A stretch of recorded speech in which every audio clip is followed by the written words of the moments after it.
हमारे चैनल को सब्सक्राइब करें और बेल आइकन को क्लिक करें और बेहतरीन वीडियोस हासिल करें।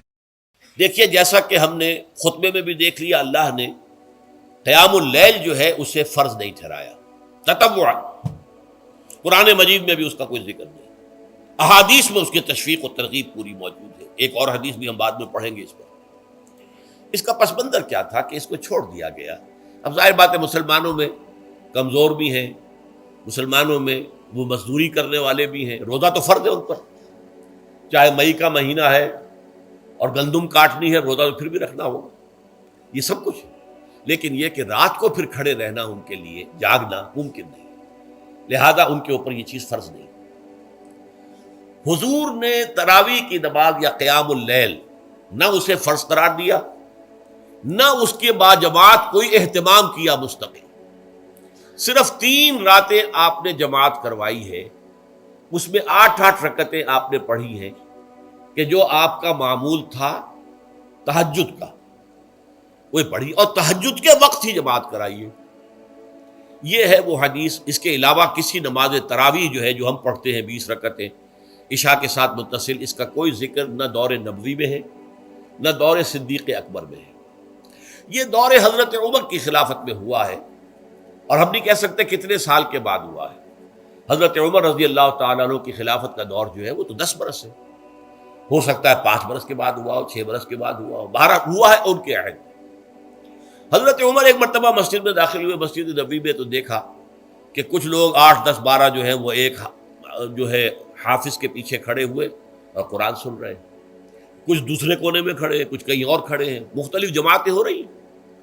तो उन्होंने सोचा कि क्यों ना इन सबको एक इमाम के पीछे जमा कर दिया जाए, और इसके लिए लोगों की सहूलत के लिए इशा के साथ मुत्तसिल रख दिया जाए। इसलिए कि तहज्जुद के वक्त उठना जो है वो तो हर कसो नाकस का काम नहीं है, कि इशा के बाद अगर थोड़ा सा इजाफी वक्त हो सिर्फ, तो ये हर शख्स कर लेगा, मजदूर भी कर लेगा।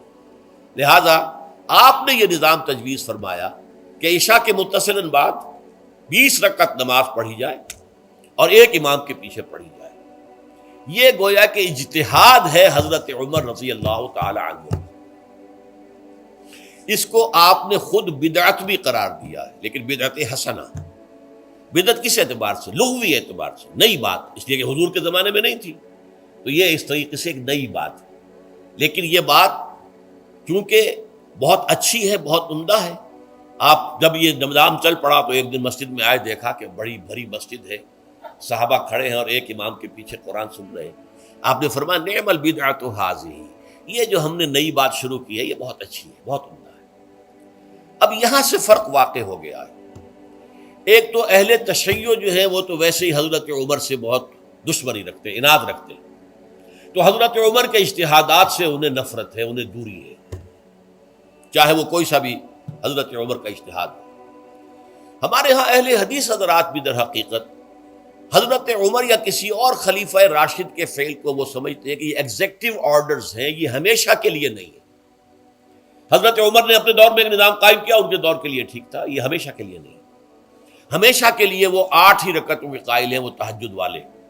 लेकिन उसमें बहरहाल उन्होंने भी खुद ये इजाफा किया है कि वो 8 रकतें वो इशा के साथ मुत्तसिल पढ़ते हैं, तहज्जुद के वक्त तो नहीं पढ़ते।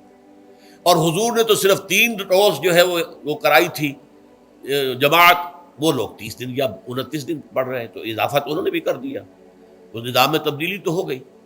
लेकिन अहले सुन्नत जो कहलाते हैं, हमारे जो 4 जो हैं, जो हमारे मसलक हैं, हनफी, मालिकी, शाफी, हम्बली, इनका इत्तिफाक है इस पर हज़रत उमर का, क्योंकि उनके सामने उसूल ये है कि हुजूर ने फरमाया अलैकुम बिसुन्नती व सुन्नतिल खुलफाइर राशिदीनल महदीयीन, तुम पर लाजिम है कि मेरी सुन्नत को पकड़ो मजबूती के साथ, और मेरे खुलफाए राशिदीन महदीयीन जो है उनकी सुन्नत को पकड़ो। इस उसूल से ये चारों फ़िक़्हें जो हैं, हज़रत उमर के इज्तिहादात जो हैं, उनको भी पाबंदी समझते हैं कि तमाम उम्र के लिए, क़यामत तक के लिए उम्मत मुस्लिमा पर उनकी पैरवी लाज़िम है। लिहाजा इसमें इजमा है, और यहाँ तक कि ये सबसे आखिरी जो इसमें मसलक पैदा हुआ है ज़मानी एतबार से, सबसे पहले मसलक जो है हनफी पैदा हुआ है, फिर मालिकी पैदा हुआ है, फिर शाफी पैदा हुआ है, और फिर हम्बली आखिरी है।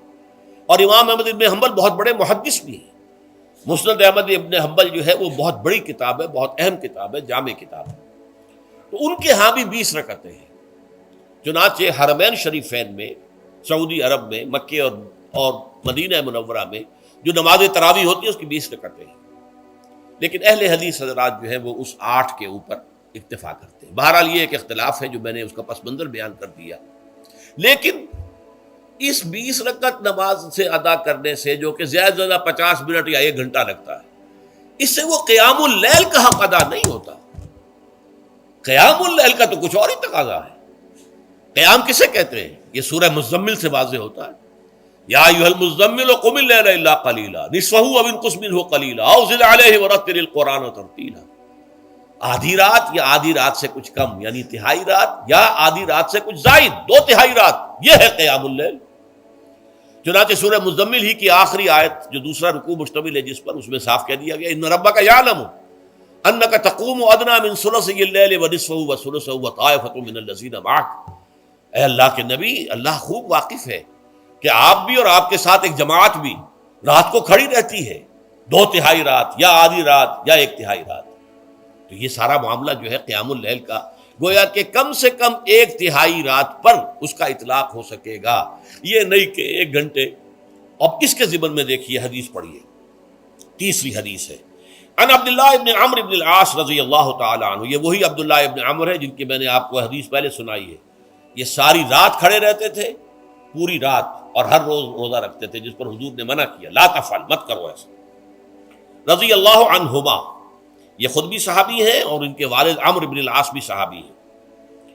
ان رسول اللہ صلی اللہ علیہ وسلم قال، کہ اللہ کے رسول صلی اللہ علیہ وسلم نے فرمایا، الصیام والقرآن یشفعان للعبد، روزہ اور قرآن بندے کے حق میں شفاعت کریں گے۔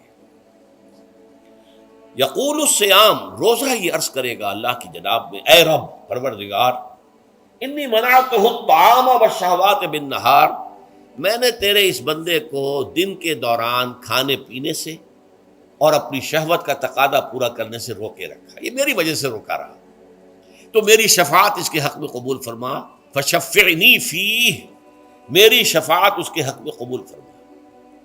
ویقول القرآن، قرآن کیا کہے گا؟